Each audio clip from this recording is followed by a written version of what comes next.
طبيبي قريب هل سقا jërë ngeen jëf ci teewlu bi mbokk internet yu 5M TV Sénégal. Khady Fall lañu daal di faat ki ko faat nag ñu ni borom këram la rakk borom këram sax dafa nëbb nañu ko faatee ak mbir mi na mu xewee loole yépp nag am ca localité maanaam ca dëkk bu ñuy wax yéen moom Khady Fall yaay la bu am ñaari tuut tànk daal dinay ñàkk bakkanam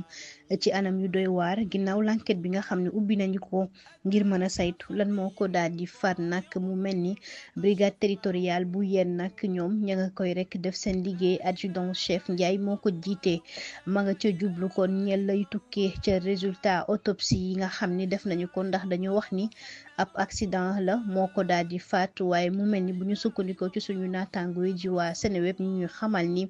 loolee kon la mag wala rakk borom këram daal di wax waaye mu mel ni loolee amul ca nañu ko waxee ba tey suñu naataango yi di ñu xamal ni ki nga xam ni moo daal di dëggal waxu borom këram gi ni nag kon jabaru magam bi dafa daal di rek am accident moto moo waral mu daal di faatu mbir mi xewewul noonee ñu ni lu doy waar la kon moo ca daal di am ginnaaw kon rek ba ñu daal di gëstoo xool ba sapeur pompier itam ñëw xool lan moo ko daal di faat jëm nag ci ñàkk déggoo ak itamit ñàkk ànd ci ay kàddu ñu ni kon rek ñoom ñaar ñooñee jot nañ leen teg loxo ba yóbbu nañ leen kaso ci aljuma ji ñu génn ca tribunal bu grande instance bu Rufisque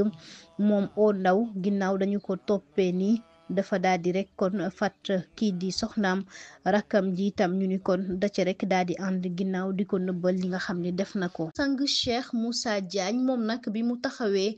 ci kanamu juge bi nee na ko xam na bés ba muy daal di faatu te juróom benni soxna la daal di am moom nag ñu gën koo xam ci taxawaay bi mu am rawatina mouvement bi nga xam ni moo tudd yàlla yàlla te mu daal di koy jugé ñu toppee ko nag ci ay wax yu tegginewul yi nga xam ne yëkkati na ko teg ko ci diine gi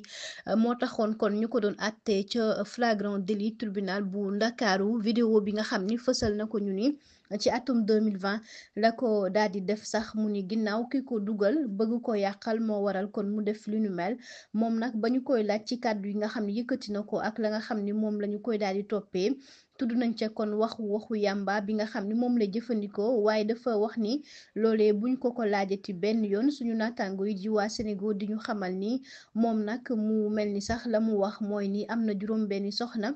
te xam na ban bés lay daal di faatu wuteeg loolu kon la nga xam ni moom la ñu ko daal di laaj mu nekk lu doy waar la nga xam ni kon nemmeeku nañu ko ci bile audience mu mel ni daal mbiru xërëm wala mbiru sëriñ daal moo ko fa rek yóbbu moom loolee dafa doon wane ginnaaw kon procureur mu ni ñaari atu kaso lañu koy daan juróom benn weer yi lay tëdd daal di joxe ndàmpaay lu toll ci ñeent fukki junni moom mi di Cheikh Moussa Diagne nekk koo xam ne nag kon dafa nekk ci diine gi di def nu ko neex di waxee nu ko neex te loolee duñu ko nangu benn yoon ndax mën na yàq lu bare kon mu mel ne avocat ya koy layel sàkku nañu kon yile kàddu daal ñu daal di ko ci jéggal xam ni moomee damu taxawee dong la waaye mu mel ni tribunal nee na kon verdict bi dana ko rek def fukki fan ak juróom ñett ci weeru juin bi ñu nekk ngir ñu mën a xam fan lay mujjee